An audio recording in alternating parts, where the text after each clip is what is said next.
નમસ્કાર, આપ જોઈ રહ્યા છો નેશન પ્લસ ન્યૂઝ. હું છું આપની સાથે હેતલ ભગત. સુરત શહેરમાં અહિંસા, સહનશીલતા અને શાંતિના સંદેશદાતા તીર્થકર ભગવાન મહાવીર સ્વામીની જન્મ જયંતિની ભવ્ય રીતે ઉજવણી કરવામાં આવી છે, જેમાં શહેરના શ્રી જૈન શ્વેતાંબર મૂર્તિપૂજક યુવક મહાસંઘ દ્વારા 1 લાખથી પણ વધુ લાડુનું વિતરણ કરવામાં આવ્યું છે.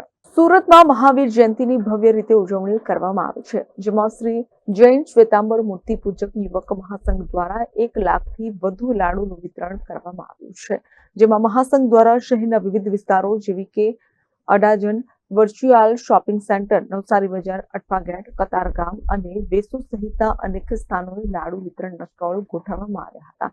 સવારે આરંભાયેલા વિતરણ કાર્યમાં મહાસંઘના યુવાનો, સ્વયંસેવકો અને સદસ્યો ઉમંગભેર ભાગ લીધો હતો.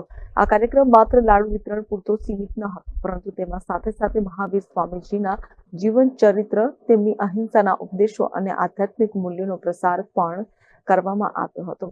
લોકોને લાડુ સાથે તીર્થકરની ઉપદેશ બુકલેટ પણ આપવામાં આવી હતી, જેના દ્વારા જીવનમાં નૈતિક મૂલ્યોને અપનાવવાની પ્રેરણા મળી શકે.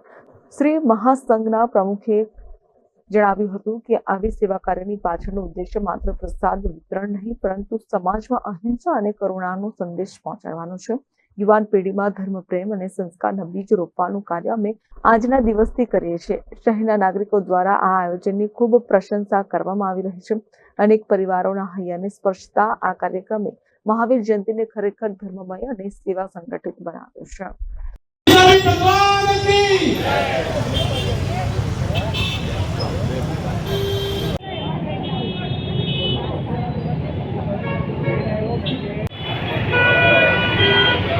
તમામ કાર્યકર્તાશ્રીઓને વિનંતી તેઓ સાઈડમાં આવી જાય.